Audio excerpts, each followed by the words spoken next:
And ఇప్పుడు concept palindrome. ఈ పాలిండ్రోమ్స్ ఏంటంటే మనకి ఏదైనా ఒక వర్డ్ ఉండి ఈ వర్డ్ని రివర్స్ చేస్తే అదే అర్థం వచ్చేది ఈ పాలిండ్రోమ్. ఫర్ ఎగ్జాంపుల్ ఇక్కడ ఇన్పుట్ ఫీల్డ్లో నేను యాపిల్ అని టైప్ చేసి చెక్ చేశాను. It is not a palindrome అని వచ్చింది. ఎందుకు అంటే యాపిల్ని రివర్స్ చేస్తే మనకు వచ్చేది యాపిల్ కాదు. అదే నేను ఈ రాడార్ని పాస్ చేస్తాను అనుకోండి, ఈ రాడార్ని రివర్స్ చేస్తే మనకి రాడార్ అనే వస్తుంది. కాబట్టి ఇట్ ఈస్ ఎ పాలిండ్రోమ్. అలాగే ఈ సివిక్, లెవెల్, మేడం, నూన్ ఇలా కొన్ని ఎగ్జాంపుల్స్ ఉన్నాయి. వీటిని పాలిండ్రోమ్స్ అంటారు. ఎందుకు అంటే వీటిని రివర్స్ చేసినా అదే అర్థం వస్తుంది. అండ్ జావాస్క్రిప్ట్ ఇంటర్వ్యూస్లో కూడా ఈ పాలిండ్రోమ్స్ గురించి అడగడానికి ఎక్కువ ఛాన్స్ ఉంది.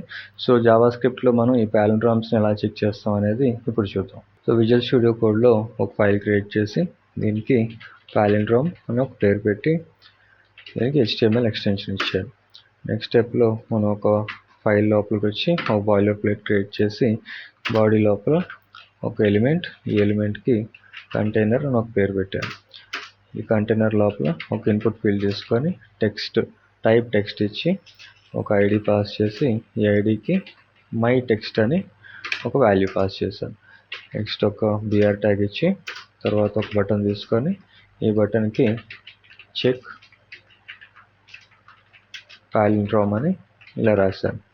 తర్వాత ఈ బటన్కి ఒక ఆన్ క్లిక్ ఈవెంట్ పాస్ చేసి ఈ ఆన్ క్లిక్ ఈవెంట్కి ఒక ఫంక్షన్, ఈ ఫంక్షన్ని చెక్ పాలిండ్రోమ్ ఈ పేరుతో ఒక ఫంక్షన్ క్రియేట్ చేస్తాం. అండ్ నెక్స్ట్ స్టెప్లో ఒక H2 ట్యాగ్ తీసుకొని వస్తున్న అవుట్పుట్ని ఈ H2 ఎలిమెంట్లో చూపిస్తాం. సో ఈ H2 ఎలిమెంట్కి ఒక ఐడి ఇచ్చి ఈ ఐడికి రిజల్ట్ అని ఒక వాల్యూ ఇచ్చాను. అండ్ ఇప్పుడు జావాస్క్రిప్ట్ రాయడానికి ఒక స్క్రిప్ట్ ట్యాగ్ తీసుకొని ఈ స్క్రిప్ట్ ట్యాగ్ లోపల ఫస్ట్ మనం ఈ ఫంక్షన్ క్రియేట్ చేయాలి. సో ఫంక్షన్ కీవర్డ్ తీసుకొని తర్వాత చెక్ పాలిండ్రోమ్ ఈ పేరుతో ఫంక్షన్ క్రియేట్ చేసి ఈ ఫంక్షన్ బాడీ లోపల ఫస్ట్ మనం టార్గెట్ చేయాల్సింది ఈ ఇన్పుట్ ఫీల్డ్ నుంచి వస్తున్న వాల్యూస్. సో దానికోసం ఒక వేరియబుల్ తీసుకొని మై ఇన్పుట్ అనే పేరుతో ఒక వేరియబుల్ క్రియేట్ చేసి ఇక్కడ మనకి ఈ ఐడి నుంచి వస్తున్న వాల్యూస్ అంటే document dot get element by ID, ఈ ఐడికి వస్తున్న value my text. So parenthesis లోపల మై టెక్స్ట్. నెక్స్ట్ స్టెప్లో ఈ వస్తున్న వాల్యూని టు లోవర్ కేస్ అంటే ఈ వాల్యూస్ని లోవర్ కేస్లోకి మారుస్తున్నాను. లోవర్ కేస్ అనేది ఒక మెథడ్ కాబట్టి పెరాన్సిస్ ఇచ్చి టు లోవర్ కేస్ అని రాసి నెక్స్ట్ స్టెప్లో ఇంకొక వేరియబుల్ తీసుకొని ఈ వేరియబుల్కి రివర్స్డ్ అని ఒక పేరు పెట్టారు. ఇప్పుడు దీనికి మన ఇన్పుట్ ఫీల్డ్ నుంచి వస్తున్న వాల్యూస్ని స్ప్లిట్ చేసి రివర్స్ చేస్తాం. అంటే ఇక్కడ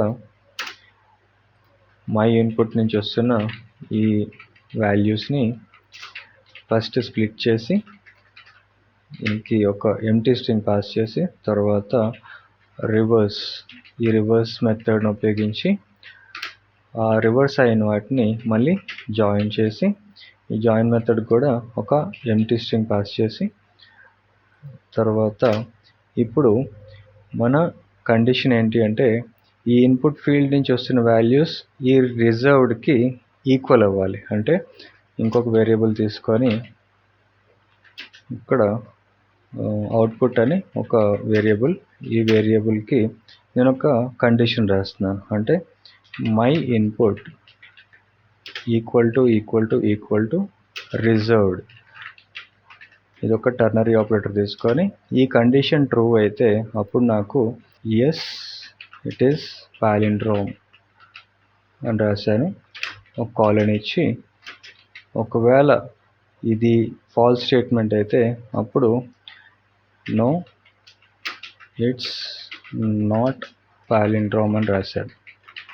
అండ్ నెక్స్ట్ స్టెప్లో మనకి వస్తున్న అవుట్పుట్ని ఈ H2 ఎలిమెంట్లో చూపిస్తాం. సో దానికోసం document dot get element by ID, ఇక్కడ మన H2 ఎలిమెంట్ ఐడి రిజల్ట్, ఈ రిజల్ట్ని పాస్ చేసి తర్వాత ఈ H2 ఎలిమెంట్ లోపల టెక్స్ట్ కంటెంట్ని ఈ అవుట్పుట్కి అసైన్ చేస్తున్నాను ఇలా.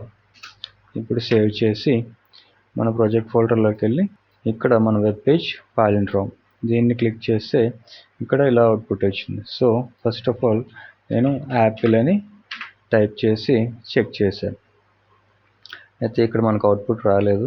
ఎందుకు అంటే ఇక్కడ నేను ఈ రిజర్వ్డ్ స్పెల్లింగ్ తప్పు రాశాను. ఇది యాక్చువల్గా రివర్స్డ్.